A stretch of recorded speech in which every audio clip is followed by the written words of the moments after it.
Hey folks, welcome back. As you can tell, I'm in one of my favorite spots today. I'm out here in my tractor. It is hotter than blazes again today, and I know for those of you who live down in the southern states or maybe even central or southern America, you're probably laughing at me, but for here in central Ontario, the humidity is a killer today. So I'm very fortunate to be in my tractor, at least for the next few minutes, because I've got AC in here. So I've got the tunes going in here today. I've got the AC going, and as you guys know, I've got my favorite drink, my coffee with me. I'm making my way out to the red pine forest. I do apologize, life has gotten in the way. I'm doing some renovations and the tornado rolled through and then the driveway washed out, but I do apologize because I do intend to get back to the sawmill. I'm heading that direction today, so that's a step in the right direction. What I'm up against is those trees that I felled, the red pines, probably about 2.5 weeks ago. I'm now heading out there to get cleaned up and get loaded onto my sawmill. So that's at the very least a step in the right direction, because once the logs are on the mill, then I have no excuse but to actually saw them. So let's hope no natural disasters or sudden breakdowns or something like we've had in the past few weeks happens, because I'm getting just about sick of it. But regardless, keeping a positive attitude, spending some time out doing the things I still like to do, even if some of them are, well, maybe coming around at a time I don't want to do them. Anyways, almost there. So guys, thanks for being here. Hold on, we got the WC68 on the back. That's a Woodland Mills PTO chipper, and this is my Kioti, the DK40. Hopefully this goes smooth today. We'll chip up the limbs on the red pines, then we'll move with my Grapple. As you guys can see right there, my HLA 66-inch light duty root rake Grapple. Hopefully that'll move the logs over to the bunks on the sawmill pretty easily. As you can tell, it's a bit disheartening even driving down this trail, because every so often you see stuff like this. You see that nice poplar there, broke the top right off her. So it's going to be a cleanup. It's going to be a cleanup for quite some time. And if you don't know what I'm talking about the EF1 tornado that rolled through, bumpy right here, rolled through about probably 2 weeks ago. And I said initially it took out 50 trees. Well, to be honest with you, I went for a bit further of a walk into the bush. I am well over 100 trees, and I'm probably estimating on the conservative side. So I got work ahead of me, and I got work ahead of me for the next, well, definitely the rest of this year and probably into next year. So if you ever get sick of hearing the chainsaw, you probably want to tune out now, because you're going to be hearing it going off quite a bit here in the next while on this channel. So regardless, appreciate all the well wishes you guys have given me. And as I like to say, if you win some, you lose some, and you try to win some, well, you're still doing all right. I didn't win all of them, didn't win the tornado, didn't win the driveway washout, but today I hope to win. Nice day out here, a bit humid, but we'll make the best of it. Guys, thanks for being here, and let's get down to work.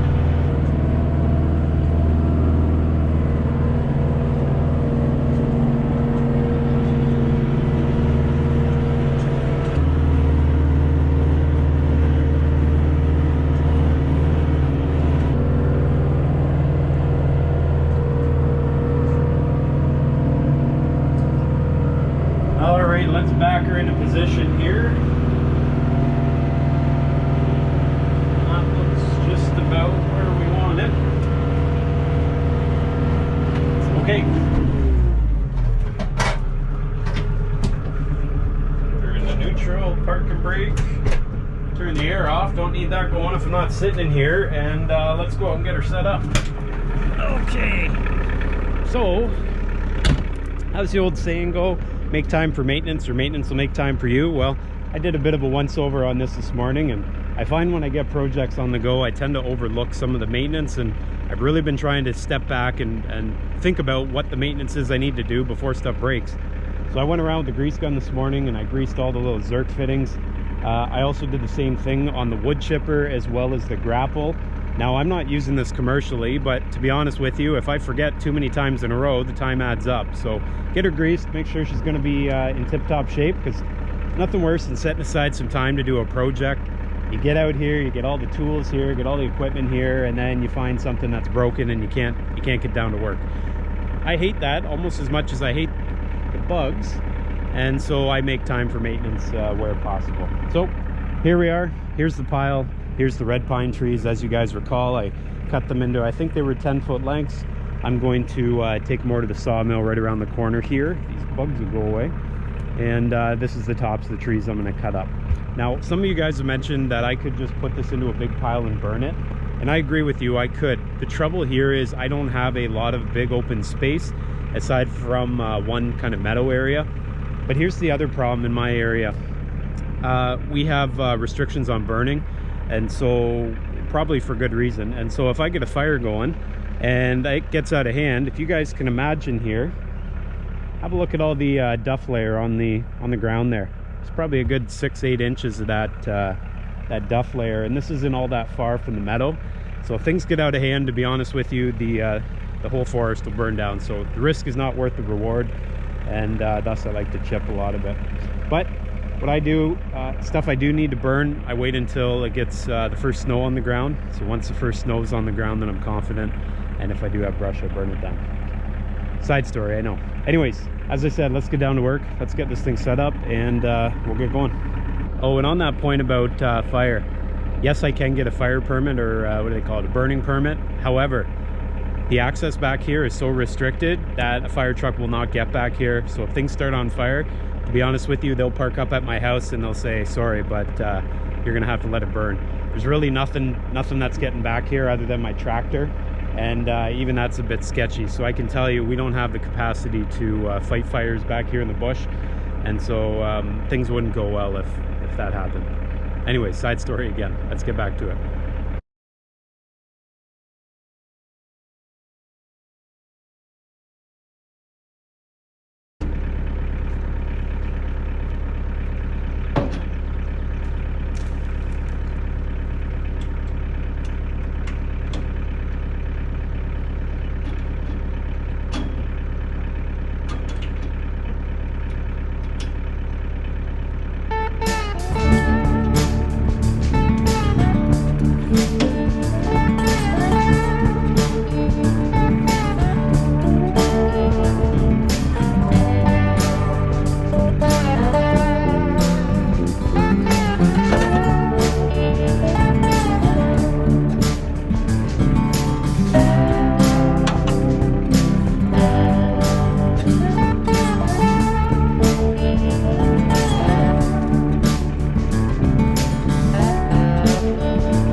Alright guys, I just grabbed one of the last few branches here. I'm just going to show you one of the reasons I like this Woodland Mills WC68 wood chipper.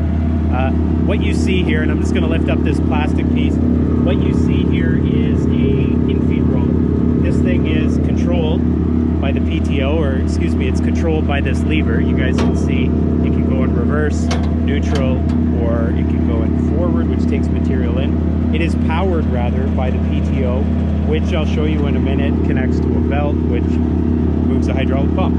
Anyways, what's great about this, I just have to put the material right there. And then once the chipper in-feed roller gets a hold of it, it pulls it in, and that's what's great. If I had to push material in there because there wasn't an in-feed roller, I'd be worn out pretty quick. So how this actually works, you guys can see on the right-hand side, there's a in-feed roller in there, and I'm not going to stick my fingers in there, obviously, but there's an in-feed roller in there. See the hydraulic lines here. There is this particular valve. This valve has a setting from 0 to 10.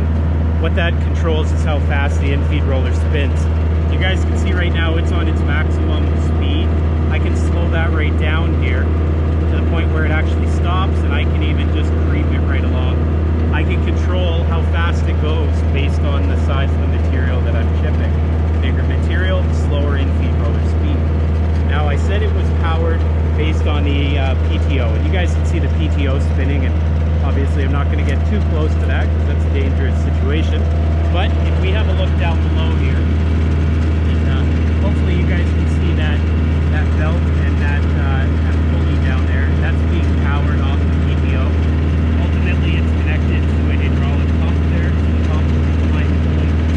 That pump pumps hydraulic fluid that's kept in here, which ultimately makes its way up into the in-feed roller to spin it. So that whole setup, that hydraulic motor setup to spin the in-feed roller, is powered off the PTO, which is quite nice. Then I don't have to use the rear remotes of my tractor. I can use those for my grapple, which I happen to do right now. So that's why I really like this thing. The in-feed roller is powered, and it makes it so I don't have to rely on gravity or my own force to feed material into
well, we got that one licked, and as you can tell behind you, Coda's even hot, so it's a warm one out here. We got the job done. Thank you to my lovely assistant, who is going to remain anonymous at this point. You've seen her film some other videos as well, but we've got this job done. I've got some logs up on the sawmill. Now my goal is to get them milled, and that'll hopefully take my mind off all the natural disasters, which tends to happen here every other week. The DK40 performed really well. As you can tell, I don't have a third function on my tractor. I use the rear remote lever in order to control the grapple. That works okay. It requires a little bit of practice, but it gets the job done. In an ideal world, I would have a third function on my joystick for my loader. Maybe in the future we'll look into that, but for right now it turned out to be pretty easy to use since I've had lots of practice. Anyways, that's gonna do it for me here today. I'm gonna go take this thing back and probably sit down and relax for a little bit, and surely before long I'll be out here milling up these logs. Guys, thanks for watching. You all take care, and I hope to see you next time.